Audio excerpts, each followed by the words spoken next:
Video kali ini saya nak tunjukkan macam mana cara untuk kita buat chicken bone broth atau feed stock menggunakan Thermomix. Jom kita buat.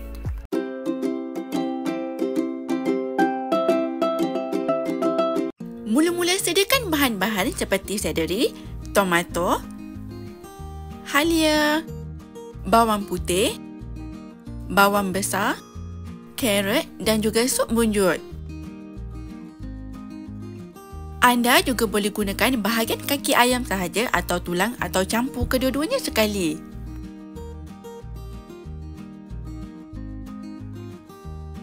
Masukkan bawang besar, kemudian masukkan bawang putih, masukkan halia, masukkan carrot, masukkan batang seledri, tutup dan kisar selama 5 saat, speed 5.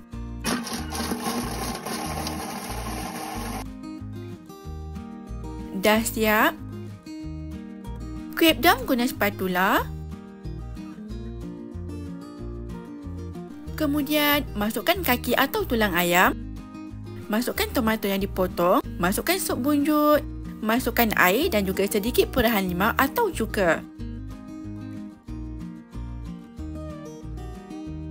Tutup mixing bowl dan pilih slow cook mode.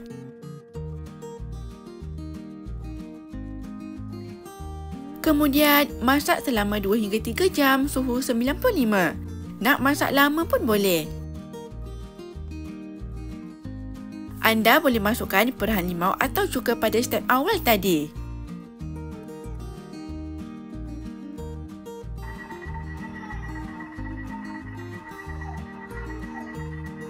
Dah siap.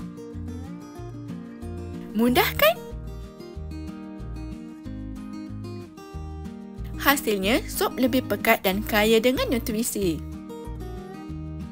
Anda boleh gunakan simeni basket sebagai penapis. Sediakan bekas atau jar, saya gunakan penapis bersih ini juga. Kemudian, tuan dan tapis sup atau stok ini ke dalam jar atau bekas tadi.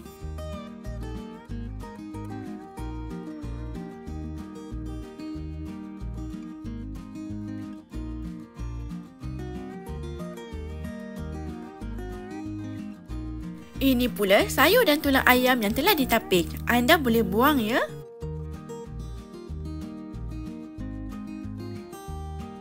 Elok je kan?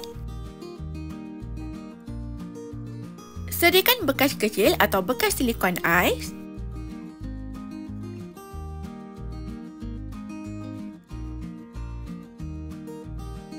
Kemudian, tuang sup atau stok ke dalam bekas ini dan simpan dalam peti sejuk beku untuk tahan lebih lama.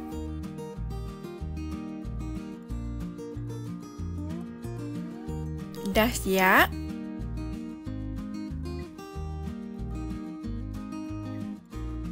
Ini pula frozen chicken bone atau feed stock yang telah beku.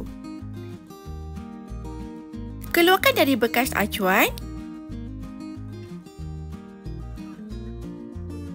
Saya letakkan dalam plastik ziplock link untuk jimat uran dalam peti nanti.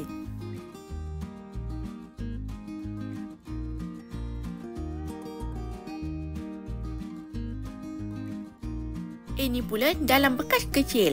Senang untuk bawa travel. Anda boleh masukkan dalam masakan baby nanti. Semoga bermanfaat. Bye!